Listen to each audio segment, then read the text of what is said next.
Welcome to the Prophecy Club, where we study and research Bible prophecy. Our topic tonight is America's occult holidays.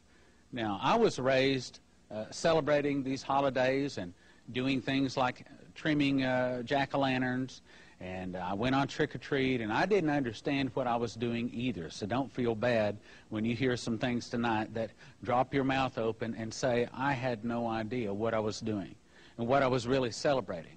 But in fact, there's a lot of occult behind our holidays. Now, that's not to say that we should not celebrate the birth of Jesus or the resurrection of Jesus. I will celebrate my Lord's holidays.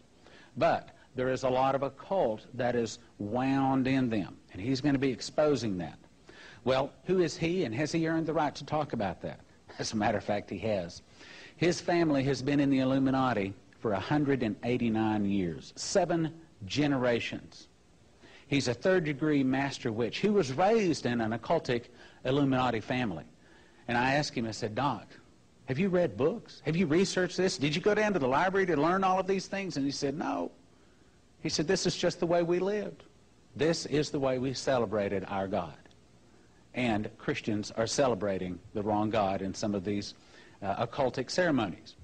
Our speaker also has been on and appeared in and consulted for the Oprah Winfrey Show, the Geraldo Rivera Show, Hard Copy Inside Edition, Unsolved Mysteries.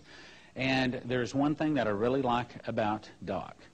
He is really after winning souls, taking them out of the devil's kingdom and putting them in God's kingdom.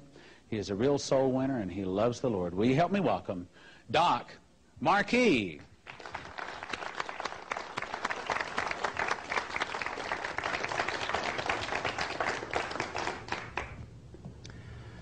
Many of us normally celebrate various holidays thinking that they're Christian or that they're American ones and that there's nothing wrong with them. What we are going to learn tonight is going to startle most of you. Hopefully it'll challenge you. If nothing else, this information has been kicking up a lot of dirt. I'm not kidding. I have seen reactions that I did not think was going to happen. I am talking about where people literally, I tell you, you'd almost think that they were going to get into a fight over this. But then again, as Christians, we're not supposed to be standing still anyways. We're supposed to be moving and serving the Lord. Now, I'm going to give you the very short version of how I got into the occult to begin with. When I say short, I'm not kidding. I have a ton of materials I need to present to you people. When I was 3 years old, I was brought to my dedication ceremony in the Illuminati. Now, this is not unusual. Many people here in the Christian community, you will take your children, you'll bring them to your various churches, your denomination, what have you, and you'll offer them up to God, correct? Well, in the occult world, they're doing the same thing, except they're offering their children up to Lucifer. Now, this is nothing unusual. It really isn't. For the occultists, this is a normal practice. When you look at anything in the occult, all you have to do is compare it to the Bible. You're going to find out just about everything in the occult was either reversed or perverted from the Holy Scriptures. In the end, you're going to find out that Lucifer has never had an original idea yet. All he did was create a war and think he was going to become God. And we all know what happened then. For the next 10 years, I was put into what's known as the outer court. Now, this is best understood as the Illuminati's version of a seminary. This is where you're taught all the rites, the rituals, the 8 nights of human sacrifice, spellcasting, alchemy, so on and so forth. So by the time I was 13, at the end of another ceremony, this was my initiation ceremony now, they brought forth a book that was made out of lamb's hide. It's known as the Book of the Dead in the occult. They brought forth a quilled feather and then a ceremonial knife called athame. They sliced my arm wide open, passed me that quilled feather. I had to dip it in my own blood and sign my new occult name in this book. This made me one of them. Now, isn't it interesting how in the book of Revelation we find out that in heaven there's an angel signing our name in the Lamb's Book of Life? Again, just another occult counterfeit. For the next 4 years, I was going through the ranks like all other Illuminists, to where by the time I was 17, I became initiated as a High Druid priest, or what's best understood as a third-level witch or a master witch. At that point, it gave me authority over a particular region.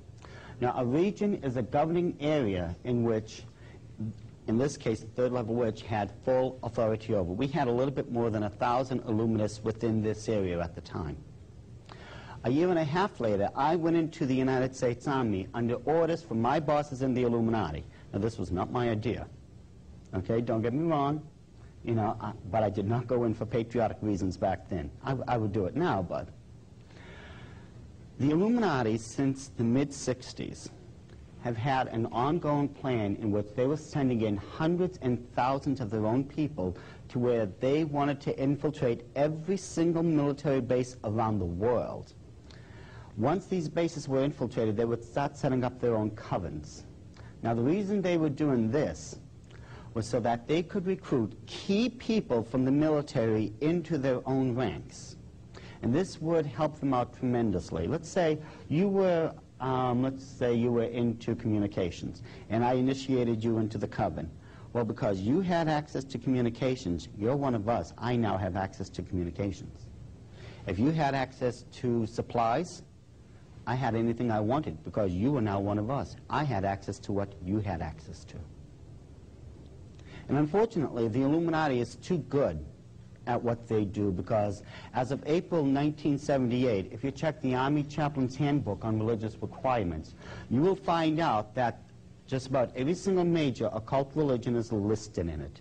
We're talking Satanism, witchcraft, you name it, it's just about there. And it's all legal.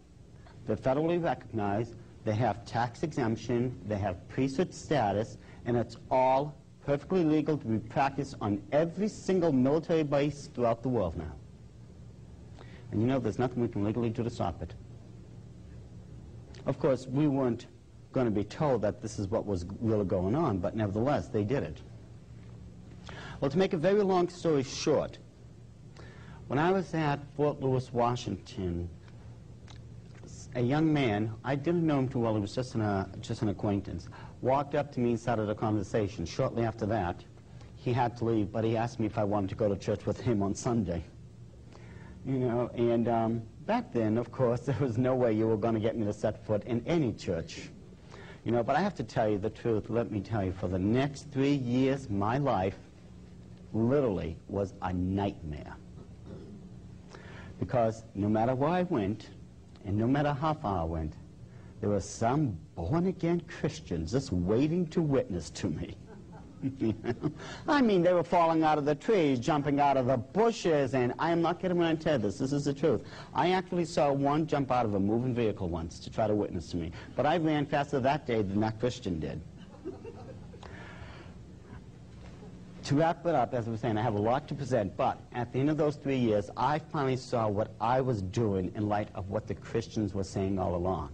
On April 15th, 1979, I went into a Christian church as a sold-out slave of Satan, and I left as a born-again child of the King. And for the last 18.5 years, I've been running a ministry called Christians Exposing the Occult, wherein they're trying to get people out of the occult. There's more going on nowadays than most Christians would realize. And it's sad.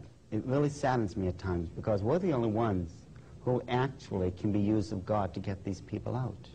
And so many times, we just don't seem to be doing it. What we are going to be doing now, as I stated before, we're going to be going over